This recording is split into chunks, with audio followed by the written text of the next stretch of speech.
Thanks for coming to this first in a series of events that we call industry events. And the most one significant part of the Romanian industry, documentary industry, is in this room, so you can see the size of it. But there has to be a start in everything. And I'm very glad and honored that Mikael Opstrup from EDN is here. As usually we have in One World Romania a strong Danish presence, because Denmark is probably one of the strongest producers of documentary in Europe. If I would go for the cliché, I would say that it's not butter anymore who is the best Danish export product, but documentary. So, thanks for coming. Thank you, Mikael. You have the word. Thank you very much, Alexander. Thank you for having me here. I was in the Parliament this morning, and I have to say I feel much more comfortable being here, but it was an experience. I come from this organization, European Documentary Network, that is located in Copenhagen, and I'm Danish, as you can probably hear my accent. But we work internationally. We work mainly in Europe, but also outside of Europe with all kinds of aspects of the documentary industry. And why don't we start with a little example of what you can get from EDN.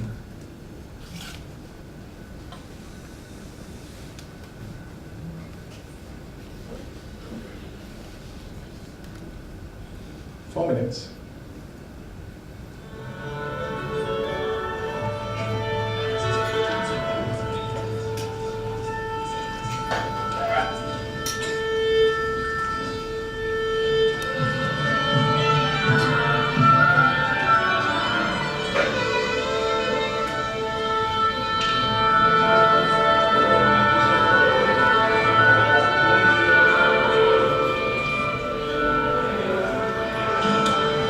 This is going to be the first take of the first movement of the Violin Concerto Beethoven, Opus 61, is take one.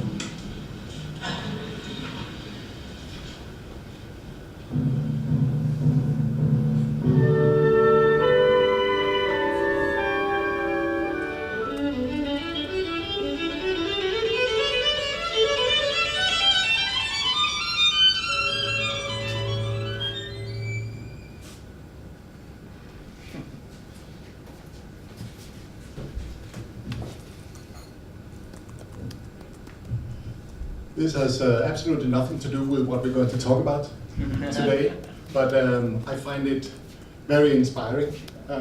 Whenever I tend to forget why I've been in this business for so many years, I put this one on. It gives me a lot of pleasure and energy, and reminds me what documentary can do in terms of presence and strong feelings. It's a Dutch film. It was the first 4 minutes of a Dutch film called Janine, which is a portrait of the violinist player you see here. And it's one of the examples of also, as I said, of what you can find on EDN's website. You can find openings that different people have selected. I could also show the one that Tue Sten Müller has selected on the website, but not for now. Tue, who is going to be conducting the workshop from Friday morning, 3 days here. But what we're going to talk about is, of course, as you know, co-productions in Europe. We have, one of the things that EDN do is that we provide as much information as possible in order to enable people to work internationally. We also do a lot of other things, and if you want to hear more about EDN, you're welcome to come to me after we are done here. But one of the things is providing information that will enable people to work internationally.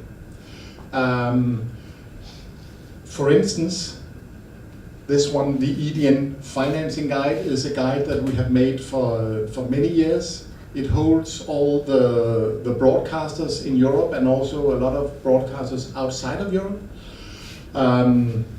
with their slots, their contact information and all that stuff. So it means that if you have a film that is, let's take Janine, it's about art, and you want to find out, so what kind of art slots are there around Europe? You can find that in that book. So that's one of the examples that we of the things that we are making. And then with the rather radical decline of public broadcasting's involvement in documentaries internationally, which happened maybe, we can discuss that, but maybe 5, 6, 7 years ago. A lot of the public broadcasters got dramatic cut downs on their budgets. At the same time, they got more and more channels, so they needed to produce more hours or broadcast more hours for less money. And we could see that very easily, and I'm sure those of you who are producers have experienced that on a national and on international basis. I used to be a producer before I started working for EDN. And maybe 6, 7 years ago, it would take me like 1 to 2 years to finance an international documentary. And I would need maybe 3 or 4 broadcasters. Today, it can easily take me 2 or 3 years. And I would need between 5 and 10 broadcasters to get the same amount of money. So it's really becoming difficult with the broadcasters. They are still, of course, very, very important, there's no doubt about it, but they have less money and it is becoming more difficult these years. So we thought we wanted to do sort of the same as we've done on the TV side, to find out how does it look co-production-wise in Europe. What are actually the possibilities of co-producing in Europe and getting access to national or regional funding outside your own country.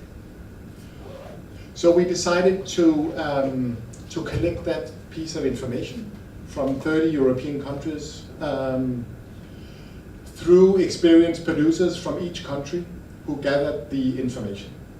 Alexandru Solomon was what we called, or is, the info provider from Romania. So he was the one who collected the information. And we have gathered that in a co-production guide, and it's on the basis of that information that I will try to give you an overall picture of how does it look in Europe. After that, Monica, who's sitting here, and Alexandru, who both have experiences with co-producing outside of Romania, will tell you about some of their experiences from having done that. Because there's advantages, but there are definitely also obstacles and difficulties in terms of co-producing. One of the things that you hear very often from producers who come from this part of the world with very little funding available compared to Western or Northern Europe, that if you get a co-production outside your own country, you can easily spend as much money on co-producing as you actually get. We can get back to that. So that's of course one of the things that you need to be aware of. What I will try to show you is what are the things that you shall look into when you go to the specific countries. Of course, we will not go into details with 30 countries, not at all. I will try to give you an overview and I will try to give you a few examples. Please interrupt me and ask questions at any time. I'm sure you have very different experiences. Some of you may have no experiences in terms of co-production. So I don't know. When I don't know your experiences, it's more difficult. So just interrupt me and ask me any questions. Okay, let's take a look at it. I will. The guide is available on our website. I will start by trying to give you the overview. and then I'll go to the guide and show some examples of countries.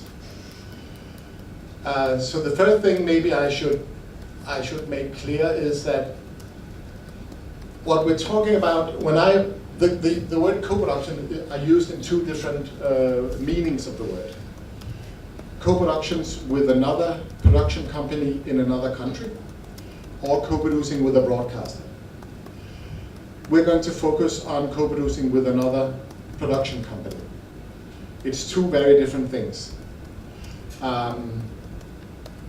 We also have some information about co-producing with broadcasters in the guide, but today we're going to focus on co-production with a production company that will potentially, or that will give you access to applying for national or regional funding in another country. That's the main focus of our co-production guide. So the meaning of the word co-production when I use it today is a co-production between at least two or more production companies from different countries. And the definition of a co-production is that the most important definition is that you own the rights together. That's very important in order to be accepted as a co-production. Now you can then decide to exploit the right differently, so that you split the world or whatever you do, so you can exploit the rights, but you own the rights together, you produce together. And that's one of the first things that one needs to consider. Because that, of course, when you own things together, we know that from other parts of our lives, of course. If you own a house together with your wife and you split up, it can become complicated, or whatever you own together, it becomes complicated if you disagree or split up. And it's exactly the same with co-production. And you have to own the rights together, otherwise it will not be accepted as a co-production. There are different ways of getting acceptance as a co-production. The European Convention for Co-productions is one way, where you have to fulfill a lot of different requirements. For instance, that the film has to be accepted for theatrical release. It has to be accepted as a European production, and there's a point system where that specifies so many points for the European producer, so many points for the director, etc., etc., etc. Language of the film, location of the film, etc. But if you get accepted as a co-production through the European Convention for Co-production, that means that you can access funding in different countries or in other countries. But there are still national restrictions. And those are some of the restrictions that I will try to talk about today, because that's the whole idea of the guide. To get a fast overlook of, does it make sense if you, for instance, have a co-production or a production and you want to co-produce with Germany? What are the obstacles? So you can pretty fast get an overview of, is it possible with this production or is it not? That's the whole idea of the guide. We have chosen to take them region by region in Europe. This is not the guide, this is the overview that I will try to give you, but I'll just use the first page to show you how it is presented.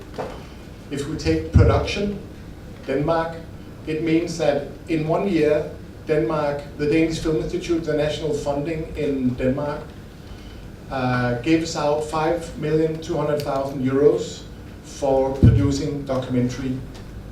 Sweden, 1,800,000 euros, etc. So that's the annual budget for the national production funding in the country in question. Out of this, if we take Denmark again as an example, co-productions have been funded in 1 year with 499,200 euros. So you can see if we take the Nordic countries, Denmark is in the lead. Iceland is definitely the smaller one.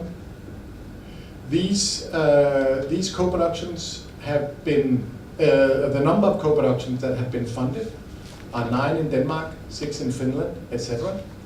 And the ones we're talking about here are the minority productions. That means that the Danish producer is the minority producer. The lead producer comes from outside of Denmark. There are more co-productions funded in Denmark than 9, but if the Danish producer is the majority producer, the Danish Film Institute, so to speak, don't care if other co-producers are on board. But it's different, of course, if the minority producer is Danish. You can get general information about the general guidelines and the profile of the national fund. I'm not going to go into details with that, but that's of course nice to know the application procedures, deadlines, etc., etc. But what interests us mostly here is minority productions. Again, a Danish, here this is Norway. So in the case of a Norwegian producer being the minority producer. And under here, terms for minority productions, you will see that the culture test can very easily become an obstacle if you want to get funding through a Norwegian producer from the Norwegian Film Institute. You have to fulfill 3 out of 4, you can see them here, 3 out of 4 paragraphs. The script has to be written in Norwegian. The main theme is connected to Norwegian history, culture, or social conditions. The action takes place in Norway or in another EEA country. And the work contains significant contributions from right holders or artists resident in Norway or another EEA country. So you see, this is of course something that is important for you to know, because this might be the reason for you not to even start a co-production with Norway. The main reason for co-productions is of course that you try to access funding in another country. So if you can see that the film project that you have cannot fulfill these obligations, maybe it's not worth trying to find a Norwegian co-producer. Another thing that is interesting to see, we haven't got the 2014 figures yet, is of course, so where do the companies actually come from that get funding? As you can see, there were 1, 2, 3, 4, 5, 6, 7, 8 productions in Norway that got funded. There were 4 Danish minority producers, 3 Swedish, and then 1, for one reason we don't know, it sounds like German, huh? So those were the countries where the majority producer was from. And as you can see, the funding it went from, what's the lowest, 44,000 euros up to 96,000 euros. So it's quite a range. As you can see, which is also an important piece of information, of course, that in most regions there's a strong tradition of working together with countries from your own region. This is not stated anywhere in the guidelines of the Norwegian Film Institute that they mostly work with the other Nordic countries. But since we work so much together, this is the case. There are also other reasons of accessible Nordic funding, but let's not go into details with that. But that's also nice to know that if you come from Romania and seek co-production in Norway, you go up against a tradition. The second thing is, of course, it's nice to have the companies, because then you can go to the website and see the kind of films that they produce, and see if it sort of is in line with the production that you have. So those are the things that I would definitely encourage you to look at if you are interested in co-production. First step, of course, is to see, is it possible at all to get funding from the country in question? Second thing is, what productions have been funded and what are the amounts? And the third thing, check out the production company. And if you're still interested, contact them, because that is maybe the most important step, of course, to find the right co-producer for your project. So that's the Nordic countries, and that was the culture test. There are also some countries that have a point system, which means it gave that much, that was basically the same as with the European Convention, that much points for a director coming from the country, location, etc., etc. It differs, of course, from the different paragraphs from country to country, but quite a few of them have that as well, besides the culture test. Then, also a very important thing to check out, do you need to spend money in the country? That's also quite a few countries where you have to spend part of the money. Here you can see with Sweden, proportional to the funding.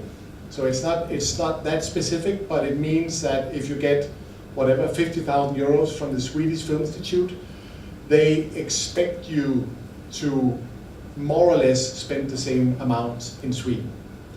And again, as I said before, you can easily end up spending the amount that you get in, because you have to raise your budget. Obviously, if you produce, if it's a Romanian production and you have to do, let's say, the post-production in Sweden, it will cost you so much more than it would do in Romania. So you will not only get money in, you will also spend more money, of course.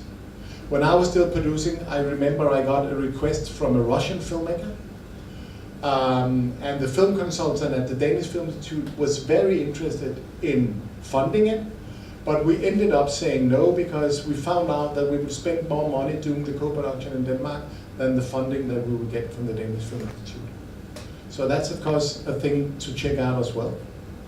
Quite a few have requirements in terms of national distribution, and you can see it here. Either TV or theatrical distribution is very normal, that you have to have that in place in order to get a co-production. In Denmark, for instance, you will also, the Danish Film Institute will get the non-commercial rights for the distribution of the film if you receive funding from the Danish Film Institute. Also important to know. And then there are different other requirements. Here you can see in Iceland, the local producer must have at least 50% of the rights. And the Swedish Film Institute not only look into the specific co-production that you come with, they also look into whether you have plans of a long-term relationship between the two production companies. So that's also something that they find very important. The Big West. The first thing that, of course, strikes you is when you look at the amount for France. And I've checked it. It's correct. It's 148 million euros.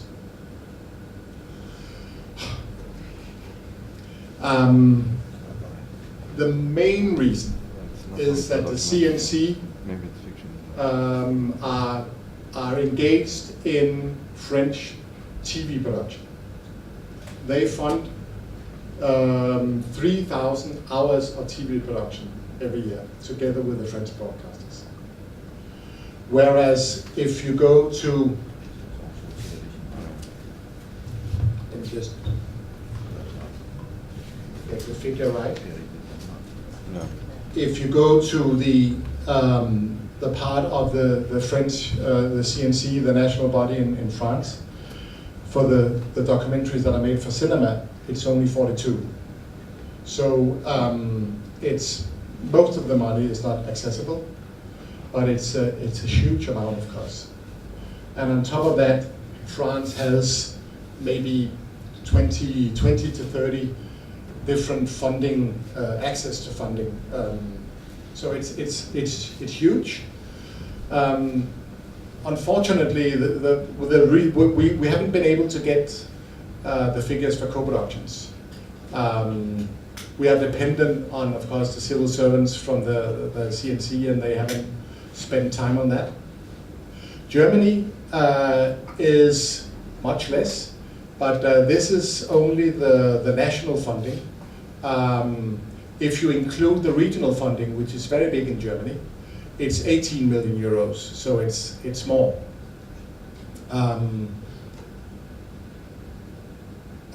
United Kingdom is not because we couldn't get the figures of co-production, it's because they haven't entered any co-productions at all. The UK is really the black spot on the map in terms of creative documentary and also in terms of co-production. They introduced 2 years ago, the BFI, the British Film Institute, introduced 2 years ago that the only way you can get documentary funding in the UK is through 2 annual pitching sessions, where 6 documentaries are selected every year and then pitched to the BFI.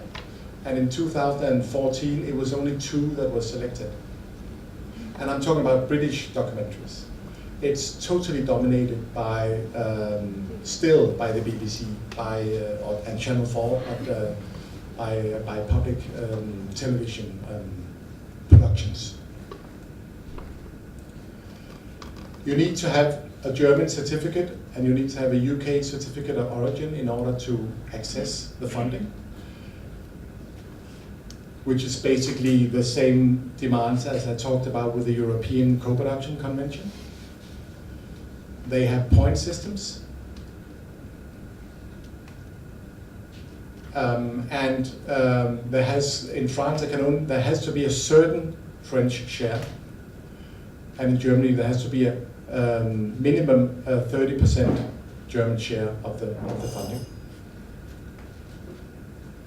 The Small West, Belgium, Ireland, and the Netherlands. We're back to more normal figures. Belgium, you have both the French and the Flemish side.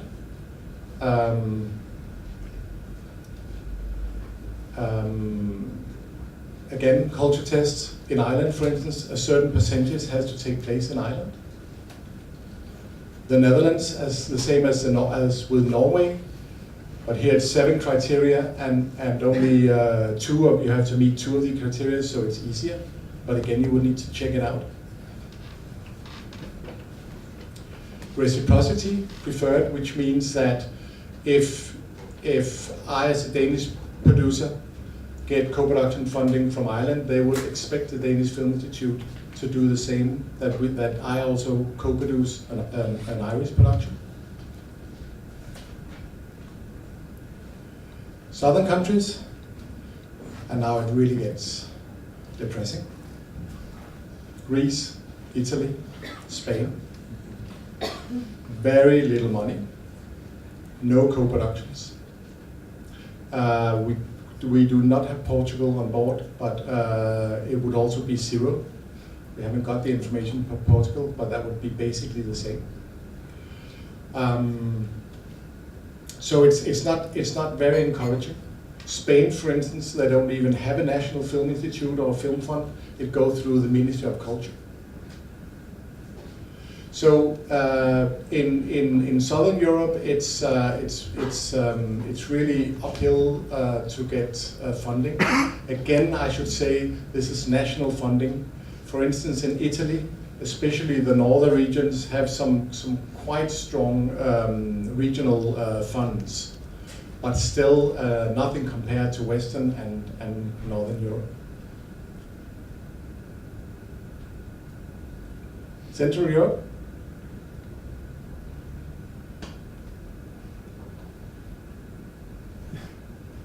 Not a lot to say about it. You can see that there's a lot stronger tradition for the demands to spend quite a lot of the funding in the country in question. Hungary is very, very, very difficult. They have a tough culture test system. They have 2 tough points systems. You need to spend 60% in Hungary, and the funding is recoupable in case you get a surplus on your an income on the production. But this is how it looks in Eastern and Central Europe. Switzerland is one of the countries that gives a lot, but as you can see, they do not fund films that are meant for television. They only fund films that are meant for theatrical distribution. So there's all these different elements that you have to meet in the different countries. The Balkans. Now we're getting to Romania. Oops. There will be protests. There will be. There will be protests because we don't consider us as Balkans, you know. I asked around whether this would be right, and I got different answers. And then I went to the EU website, Right. and this is the ones that they announced to be the Balkans. Yeah, it's your own fault. So We have to I checked it out before I came here, because whenever I was in Bulgaria, in Croatia 2 weeks ago, and I got the same comments. Anyway, this part of the world. And as you can see, no co-productions from Romania, but no restrictions either. That's good. But very small amounts, of course, in the Balkans, and also 3 out of 5 demands pretty much of the national spending of the funding. The Baltics is also small amounts, as you can see, and they mainly co-produce with other Baltic countries. Latvia is 0, but they are introducing this year probably a co-production scheme, so it will probably not be 0 next year, but it was in 2014. 100% of the spending in Estonia. That's an obstacle, huh? And this is the new kid in the block. We just got that piece of information in last week. 11 million euros. That's a lot. Have any of you tried to co-produce with or produce in Russia? Yeah. Okay. Thinking about it. It's not so easy. The first thing is that they have a culture test, which means that you have to qualify as a national film. And that's a lot of different paragraphs in terms of crew, location, maximum 50% of foreign financing, etc. Another interesting thing is a distribution certificate that was introduced some month ago. It's got nothing to do specifically with co-production, but I still think it's interesting. Because in order to get a distribution certificate, which is obligatory to distribute the film. No scenes that are offensive, that has any offensive content. And I haven't included that here, but also smoking is not allowed in the scenes. It must not hold any appeals to overthrow the government, etc., etc. Okay. So I think you get the point. This is not about a distribution certificate, this is about censorship. That's why it's red on the map. Yeah, we've discussed the color quite a lot actually. Again, this is about distribution, but of course you would expect your film to be distributed in Russia if you co-produced, and that's uphill. I should say that these restrictions does not include international film festivals. But if you want to distribute it theatrically, through TV or whatever in Russia, you would need to get the distribution certificate. You got any data on Ukraine or Belarus? No, but I'm quite sure that it would be 000, but I don't have any data on that. This is the first step to have the 30 countries, and we want to, of course, to expand it. But on Ukraine, no. But on Belarus, it's. I don't think especially in Ukraine now, I could imagine. Yeah. I don't think that they have a functioning film funding, and for sure no co-productions. If any of you have any experiences, please let me hear them. So this is the total, and of course again we ought to take out France because it gives it doesn't give the right picture. And the 3.8 million on co-productions, as you may remember, we did not get the figures from France and Germany in terms of co-productions, so it should of course be bigger, but this is based on the figures that we have. 86 co-productions, 1 year in Europe got funding. 10 countries have culture tests, 7 have point systems, 9 countries have demands on national spending, and 4 on national distribution. Another big step that we need to take is to include the regional funds, because we know that in quite a few countries they are very important, especially in Germany. That's where you are most likely to get co-production funding, that's from the regional funds.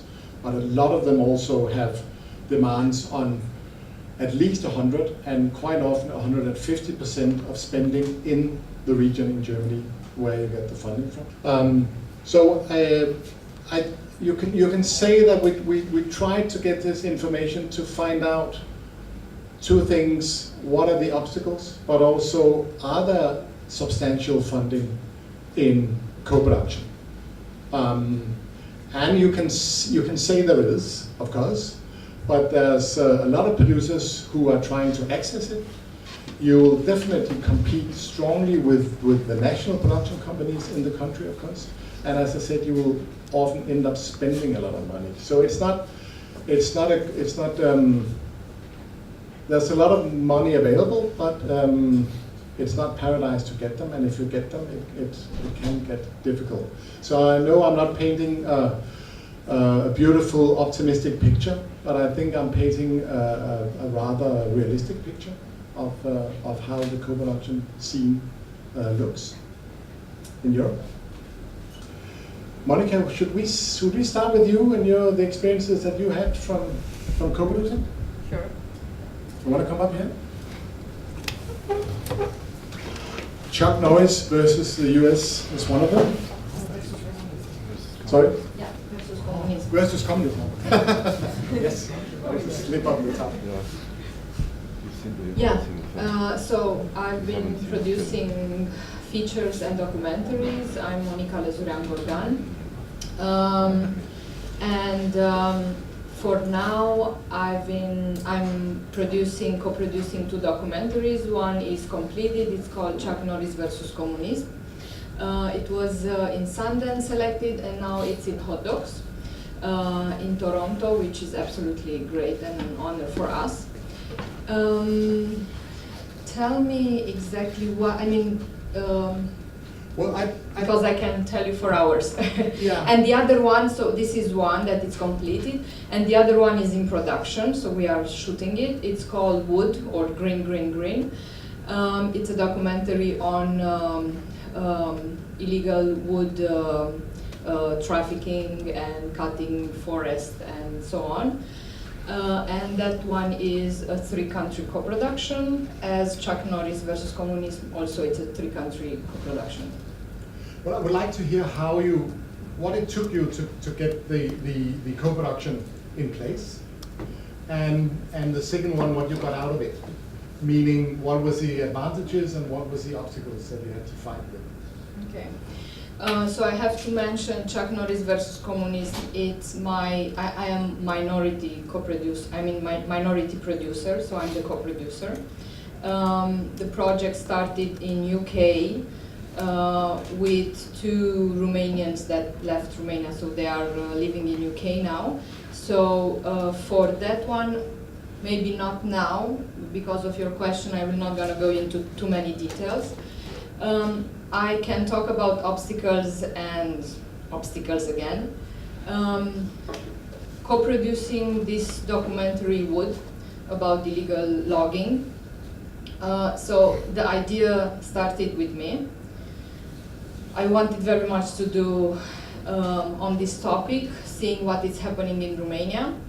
And then in 2010, I started to, not to pitch, it was like a dinner. I told about the subject to the head of Vienna Film Institute, to Peter Zavel, and he said after 5 minutes, okay, I want this project to be on my desk, to consider it as a co-production, because in Romania, the biggest company who is cutting wood or who is buying wood from Romanian companies, it's an Austrian company. So then I contact an Austrian co-producer that I knew, and she said, I'm very thrilled about the subject, it's a strong subject, there are Austrian elements in it, so let's go for it.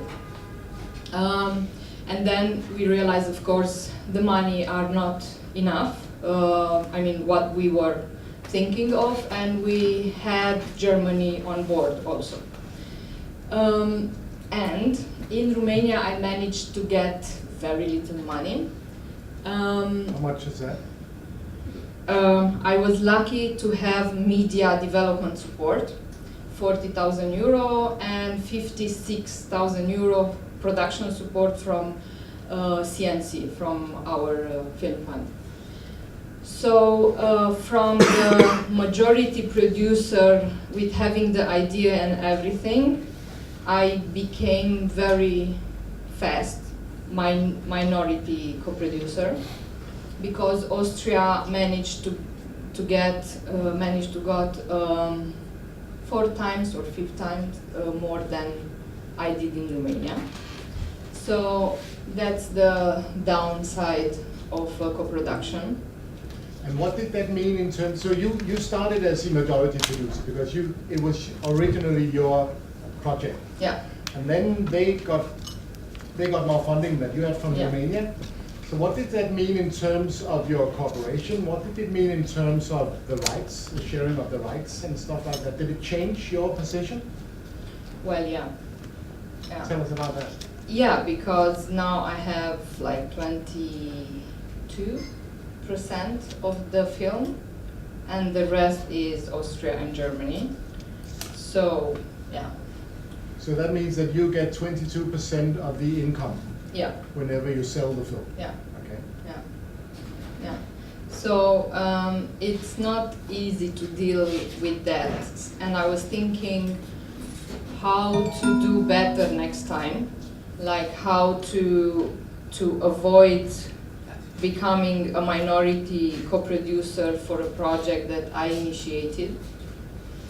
And I don't know if I still have the answer or the solutions. The idea is maybe to get involved a partner, a co-producer from foreign countries later, when you are quite late in the process. And when you manage to raise enough money, Romanian money, and maybe then with your own share, maybe you can have more, but I still don't have the answer for that. Maybe. So the 22% simply reflects that you brought in 22% of the financing. Yeah. Who demanded that the share of income was the same as the share of financing? Was that your co-production partners, or was it the National Film Funds, or? No, the co-producers. The co-production fund, yeah. Because I mean that's something. It's fairly normal, or it's very normal, but it's negotiable. I mean, there's no guideline from the funds that requires that. So of course they could have decided to say, well, you brought the idea, you have probably worked much more on it than your co-production partners, so we'll do a different split. That is a possibility, but yeah, we were talking about that. yeah. But they didn't accept that. I mean, yeah, just listen. Yeah, so it is intense when you co-produce a documentary and when you get to this position, because you still need to control and it's to reflect your own work and everything. But in the same time, we have to deal with the idea it's a joint venture. It's something we do together. So we share. Yeah. And has it meant a lot? I mean, has there been a lot of income so that you have got dramatically less money than you could have? Income from? You know, you get 22% of the income. I will, yeah. You will. Or you haven't. You haven't No, it's still. this yeah, one sorry. is in production. Okay. Yeah. But you're still the company that has signed the agreement with the director and scriptwriter, etc. Yeah. Has that 22% share has had an impact on your creative input on the film? Yeah, definitely. So Yeah. you had to change the way the film. You had to change the way the film was going to look from when you imagined it initially, Yes. because of the. Yes. You and had to include those parts. Yes, and I have to mention also that we are 3 directors and 3 scriptwriters. So Okay, so Okay. how many cooks? Yeah. Yeah. Is that also a demand from your co-production partner? or what is It that? was not a demand. It was something that came in the process of developing the story and everything. So At a certain point, it was a demand, and it can be tricky, this type of demand, because sometimes you can take advantage of the position of the more money, so major producer, and then you can push more to get more, and you are in a better position to negotiate. Yeah. So would you say that the idea with getting, because that was not the original idea, right? It was not the original idea that you should be 3 directors, I guess. No. No. So did that idea come out of the fact that if you have a German and Austrian co-director, you can get more money from Germany and Austria? Is that how it came out, or did it come out of the creative? For Austria only. For Austria only was this request that we will get funded, maybe also because of this, or the application will be stronger. With Germany, no. With the German director was always there, together with me, and yeah, we did a good. I mean, we are a good team. So in the beginning it was you and the German director. In the beginning, it was me, and then later came the German director, Okay. and at the very end came the Austrian director also. Because you're both producer and director. Yeah, Yeah. yeah. And the approval of the cut? The producers will have. Which ones? In share. Exactly, yeah. And who's the main producer now, Austria? Austria. I was insisting for a Romanian version because the film is focusing a lot on the Romanian topic, but we're not gonna cover entirely the Romanian topic. We'll be also internationally. We will go also internationally. So for the Romanian cut, I'm insisting. Austrian cut, they didn't care. They were interested in the international cut. Yeah, but I was very interested in the Romanian one. But this is one solution when you have different producers, that each of them is responsible for his version, and then but then it's difficult for distribution, because which one you favor. Difficult for distribution, and it's a bigger budget if you have to make, in this case, maybe even three No, three it versions. will be 2 versions. Okay. We were talking about the 3rd version for Germany, but we lost that on the way of talking. Will be a Romanian version for sure, because I'm very interested in that, and the international version. But this is something, after all, this is the risk you are taking when you go co-producing. Eventually, you have to have a film and a cut, and the main producer is taking the final decision if you are not able to get to joint decision. And who employs you as a director? The Austrian or yourself? Myself. At least. Yeah, it's good to, at least, it's good to have both positions, producer and director, and script writer. But everything is co. How much money are you getting from Austria and Germany? In Romania? No, I mean, the Austrian producer gets money from the Austrian Film Institute, right? How much did the Austrian producer get from the Austrian Film Institute? All in total is Austria Film Institute, Vienna Film Fund, ORF. So all in total is like 49% of the budget. And how much money is it? Do you remember that? Out of 850, it's Okay. 400 and 400 something, yeah. Yeah. Okay. So it's a substantial amount of money. It is, Yeah. compared with what I got. That's why I said it's more than 4 times Austria managed to get compared with what I got. And what about Germany? Germany, it's 20 something, 27% left, 28, yes. And Germany got money from MDD and from Hamburg Film Fund.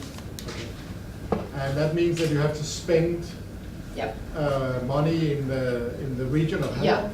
Yes, we got also Urimage, and then the Urimage part of the for Germany will be spent like to go for 150 Okay.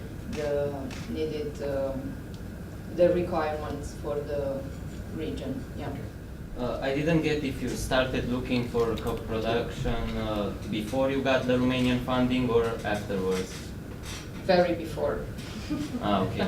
So that's how you started in your mind. So like you weren't thinking like I'm gonna do it for the money I got in Romania and that's it. No, I didn't want to do a small film just with the money from Romania. Okay. Because then I would do like a strong story on illegal wood, and in Romania people would say, okay, wow, and one day or 1 week later they will forget. I wanted international elements to press. I mean, now I'm thinking not as a producer, as a director, but as an NGO, let's say, or as a person who's thinking about the cause. And now I'm talking about the cause, because forests are disappearing right now in Romania. And if there are this is what was in my mind, that's why I wanted to have a international, very strong international story. If there are no pressure from outside Romania, from the European Union and so on Romania and on Romanian laws and government and so on, not much will happen. Exactly, as we all know. So now I'm happy we have a very strong protagonist. He's a public figure in Germany and in US, and he is in the position of maybe pushing little bit things further. So I'm happy to get to that point for the film. Well, one of the things that I have experienced, because these cases happen a lot with, as I said, with people who come from countries that have very little funding and then co-produce with Western or Northern countries, that what happens, the thing I think you should fight for the next time. And of course it can be a fight, huh? But it's very reasonable that the development of the project that you did before you brought it to the co-producers has a value, and that you give it a value, so that you have two different kinds of values: the financing that people get and the value that you have brought to the project. So that you can, because if you say this is worth whatever, 20% of the project, then you would have 20% for that plus the 21% that you get from Romania, then you're at 41, right? That happens quite a lot in co-productions like these. I know, because this value you are talking about, it's few percentages on my share. It's already It's percentage. already, Okay. it's already, but I couldn't get more Okay. in the negotiation. Okay. Because that's No, something I you was fighting for that. Okay. Okay, is there anything more that around this? I don't want to go into too many details. We'll get them out of the way. Alexandra, you wanna come out and share some of your experiences?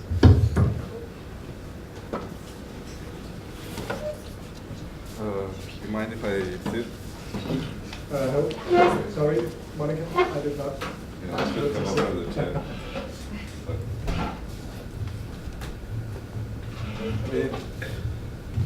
I also thought of another thing. Since you're a director, most of the time the directors are alone for a long while with their project, so they're developing it alone before a producer comes in, you know.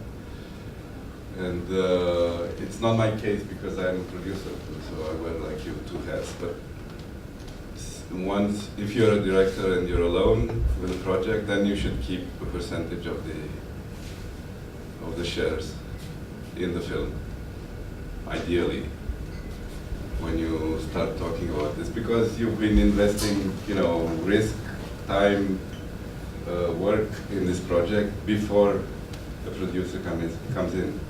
And this, you know, gives you a leverage to have a bit of control on the film at the end. And then, I don't know, I've been producing a few films these last years, and each case it's totally different. But and there's no recipe. The only recipe is that, you know, trust in the end. In co-production, there's no other. I mean, and trust is not only about honesty, it's also about if you and the other guys sees the same film in what you're talking about. You know, if he sees a completely different film and you don't understand it from the beginning, then you're you know, on a dead end. Yes. Totally. And I have been on that. And you know, of course, at some point there's lawyers and stuff, but it's not a film anymore. We're not talking about people. That's the worst scenario. Yeah, I've been through it, so it's okay. But you don't talk about the film anymore, so. And obviously, you know, on all of these films that I co-produced, there was a cinema version and a TV version. And usually the co-producers have their broadcasters. I worked with the French and German co-producers. They had a broadcaster involved, which needed a 52-minute version, which was usually a different film with a different title also. And broadcasters now in Europe, they insist on having a first show very early. And this is difficult to avoid and somehow ruins the life of the film afterwards. Because even if you change the film, the title, and it's a different film, you know, festivals or other venues, they... Wouldn't you say that it's the broadcasters who co-produce with you? They want the first show before you start distributing it. The ones who only enters with a pre-buy, they will not have that demand, right? Yeah, sure. So we're talking about, in this case, we're talking about broadcasters with whom you co-produce. Yes. Yeah. I mean, pre-buy is nicer, of course, but you can't finance a Nicer film. and smaller. Yes. Yeah, exactly. So I don't know, to give an example, I produced this film called Trading Germans, where Razvan Georgescu was the director and the initial producer. He got money from development funds in Germany, his regional fund in Hessen, and also from a foundation. And then he came to me, to us, and to a German producer. So, and initially, in fact, there was interest from MDR already before the German producer came in. MDR, the public broadcaster in Germany, Yeah. in the eastern part. Yeah. And then in Germany there is money from the film fund, also for the production. In Hessen, they got, I think, 60,000 euros from that. And with the MDR and the regional film funds, this was covered. And we got HBO in Romania, but HBO took the rights for all, since it's a co-production, took the rights for all the Eastern Central European countries. And now they expand, they go to Scandinavia recently, so they got And they're in the an option. They're in the Netherlands already, so They are in the expanding. Netherlands, Yeah. so it's, I mean, it's a choice, you know, you give up all these territories, but anyway, how much could you sell the film for after it's made? So it's a balance you have to think of. Are you allowed to tell us what they paid, the fee? I know they don't like to. I know they speak. don't like, that's Yeah. why I ask if you're allowed to do it. I don't know, I'm not going to No, court okay. for this, but. But it's substantial. It's substantial. It's, I mean, on the Romanian side, it's, I think it's 60% of the Romanian budget. And it's probably 25, it's a quarter in the overall budget. And then we went to media. We didn't go for the film fund here because it was too late and it would have taken too long. And HBO doesn't put money on CNC And then funds. HBO doesn't like to work with the film fund because the film fund theoretically gets back the rights after 7 10. years, 10. 10. You know, it's like a credit. You have to pay it back. If you haven't paid it back, which is Most what happens, then they get the rights for the film, which we don't know what they do with the films after 7 years, but it doesn't matter. So HBO doesn't go into this kind. So we went No, for... because HBO, they want rights forever, right? Yeah, sure. Yeah. Don't say sure, because that's very No, unusual. forever it's 20 years, but that's a long time. Yeah. We went for media, and I think this is another thing, because in these European programs, since you're coming from a little and eastern country, you get more points. So we filed the application for media as a Romanian production company. And this is something that you have to balance also in terms of negotiations, I think, you know, because it's more likely that you get more points from media and Creative Europe than a German producer on the same film. But you can't just ship that, right? Because if you are the ones who are applying media, you also need to prove that you are the one who holds the right to produce the film on Yeah. the basis of the script. Well, this was the case, yeah. Yeah. It was the case. Okay. So we ended up making two versions, an MDR version of 45 minutes, which has a different title, and Trading Germans, which has 90 minutes, and 88 minutes. And then there were a lot of issues with the archives, because in the German version, the German producer needed only rights for Germany and Austria, I think, German-speaking territories. While we had interest in having licenses for archives throughout the world, if possible.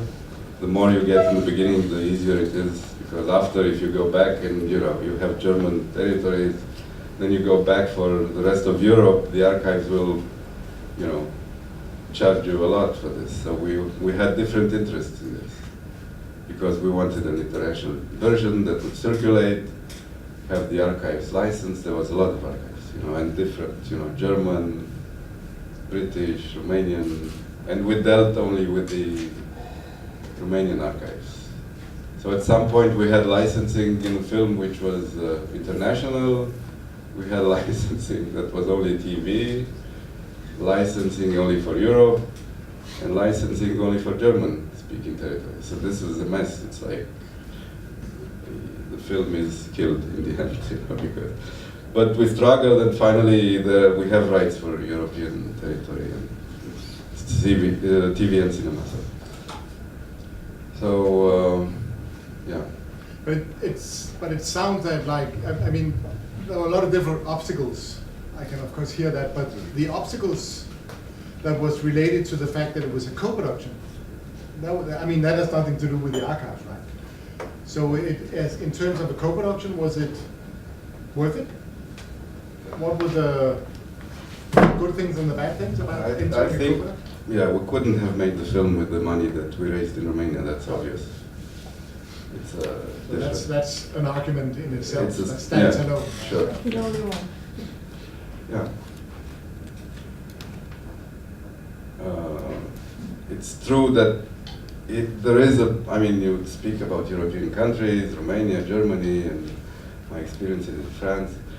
There is a very strange culture clash, although, I mean, in dealing with TV stations and the funders, you know, when you get there with an edit that you think it's good, transparent, speaks for itself, and the guys, you know, they don't have a clue, you know, they watch it and they keep asking questions. It is a bit shocking, you know, and it's more and more with public broadcasters, which is very sad. They want everything explained. So you'd better start with 10 minutes about Romania.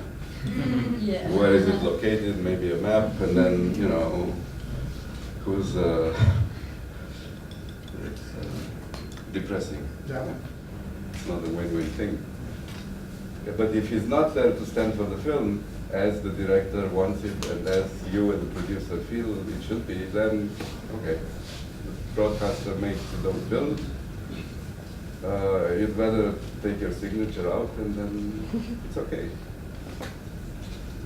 But that's actually also because in most cases, in order to co-produce with a broadcaster from another country, you don't need a production company from the country, but they prefer that because the production company is supposed to be the one who is responsible for the film to come out with a version that is understandable for the broadcasters.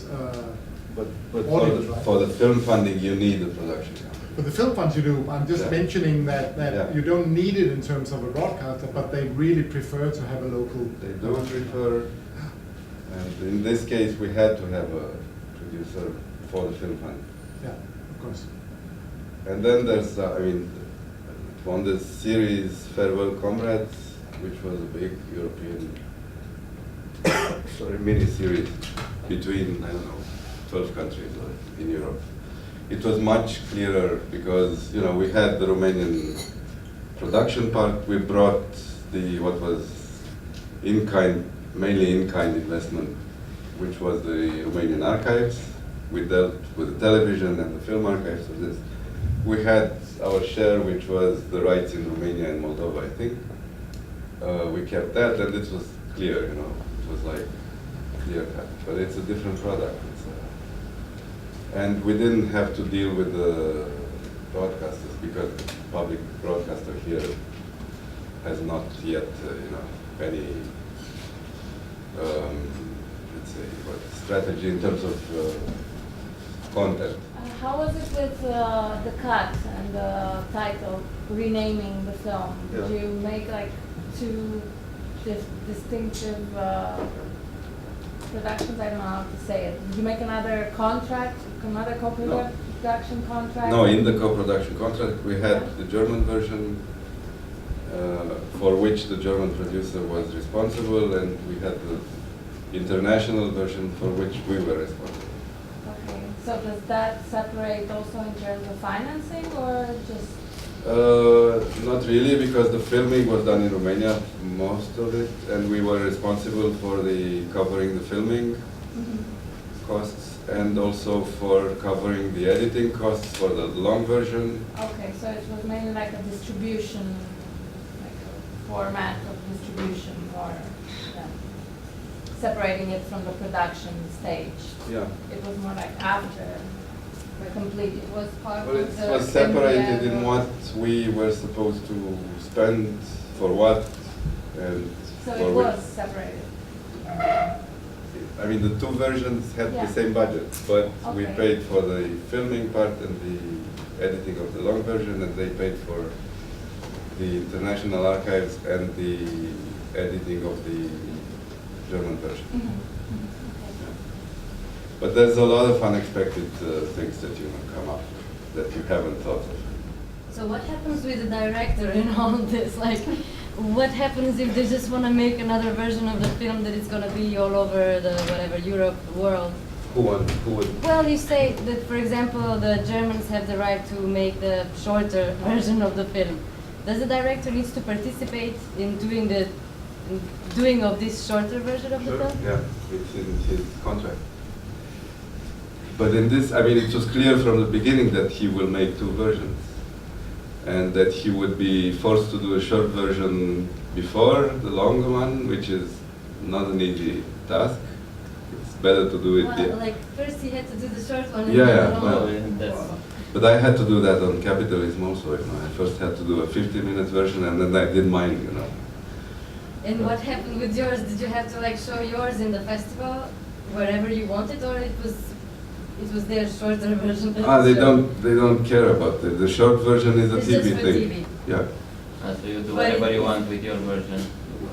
Sorry. So you do whatever you want with your version. You can Well, then, more or less. yes, there are restrictions, Obviously. because we divided territories and who's in charge of these territories for festivals also, and premiere dates and stuff, because we were, in Trading Germans, we were bound by the HBO contract to have a premiere on television in HBO, and to talk to them about other festival opportunities. But on Trading Germans, I'm happy that we managed to secure a little percentage for the director, the producer. So he's an employee of us, mainly of the German producer, but he's also a co-producer with a tiny percentage, but this gives him a different status. What I like about co-productions when they're okay is that it's good to bring a different perspective in the film.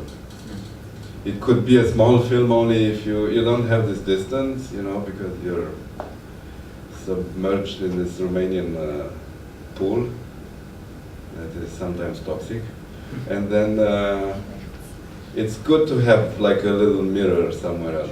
If you're making a film that has a bigger budget that you can finance in Romania, you need to go outside. Then there are other elements that you might want to go outside, which is the ones that you touch upon, that you would like the outsiders look and you would like to cooperate with others.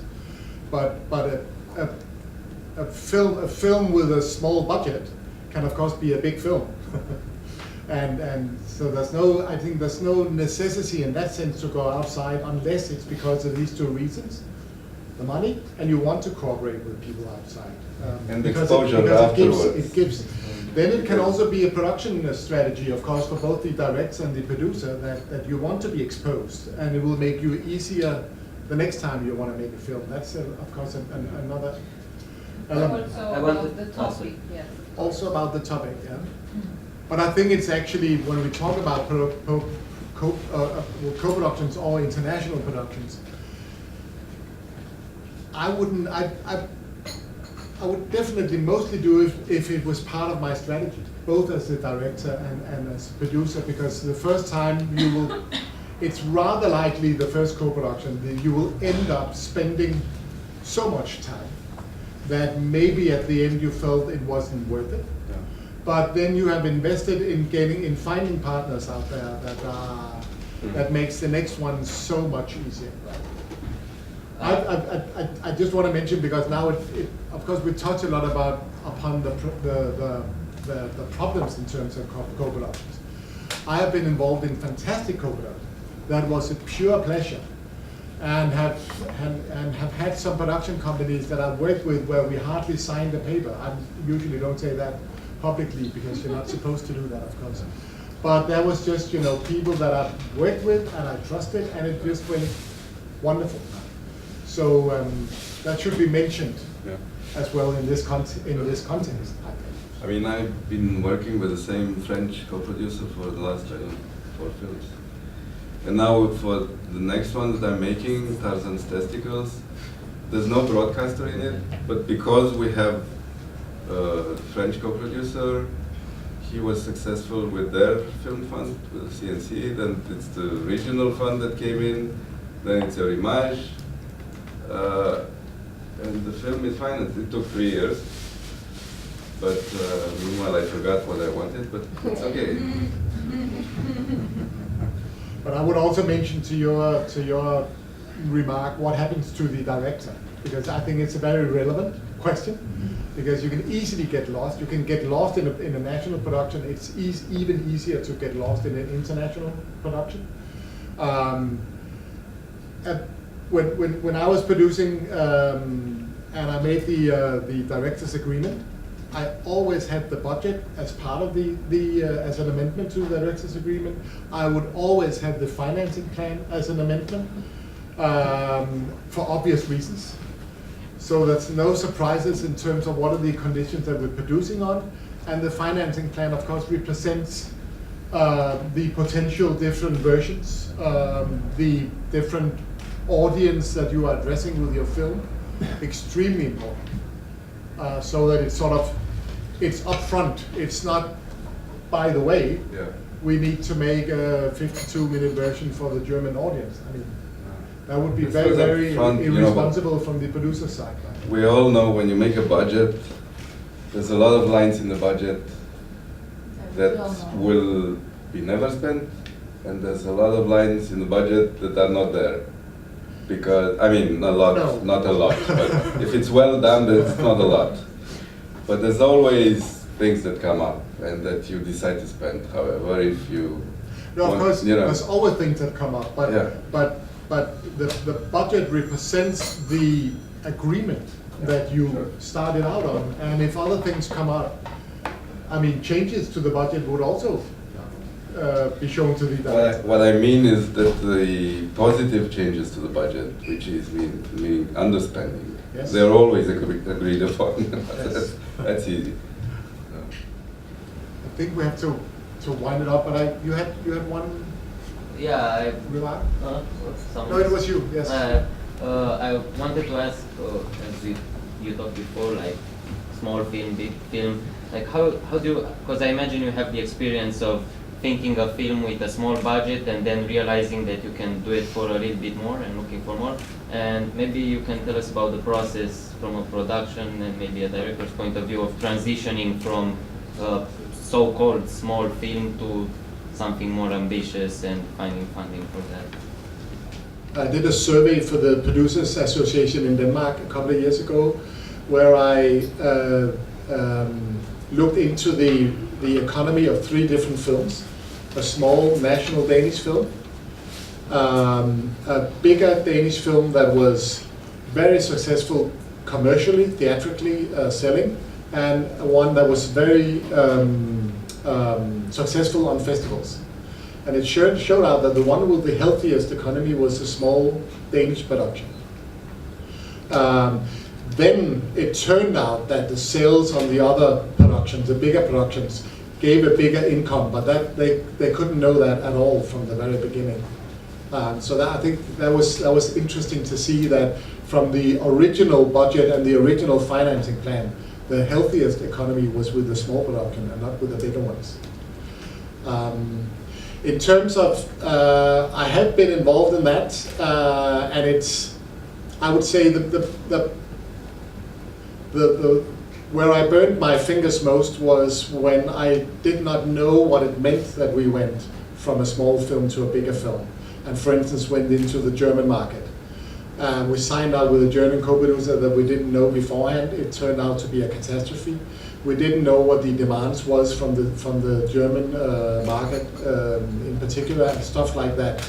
I actually see that as the only problem, so to speak. If you are not aware of what it means, if you're conscious about what does it mean to bring this from one level to another, then I don't see any problems related to it. But very often you tend to see, wow, when we brought this to Germany, we got, I can't remember how much, but it was several hundred or thousands of euros, and we focused very much on that and more forgot money, more problems. And forgot to adjust the budget accordingly. Not forgot, but we was not aware what it meant. You know, we didn't have the experience, and I think that's maybe the biggest obstacle that you can enter if you look at the income side and forget to look at the outcome side. So think about the movie first, like the. Sorry. So think about the film first, like what it means as a film, and then like adjust your or. I don't know what you mean by think of the film, because I think it goes totally together. I mean, we had to change things in terms of the artistic elements of the film because of the productional and financial step up. So you have to think it together. But I'm just saying you need to know what the requirements are. And that's where co-production comes in actually, because that's usually what you should use your co-producer to what does it actually mean that I'm now entering the German market? You need a German dubbed version, for instance. You want to do that with your film? It's a total different experience to watch a film, and I mean, there's so many things. You can do it but never watch it. Yeah, you can do it but never watch it. Yeah. No, that was a long discussion we had with the director, and he ended up saying, I don't care. As long as I had my version, it's okay with me. But and my version in this case was the international version. So this was only for the German market, and he said, okay. Yeah. So yeah, I mean, keep in close contact with your co-producers and your director, and that's all I can say.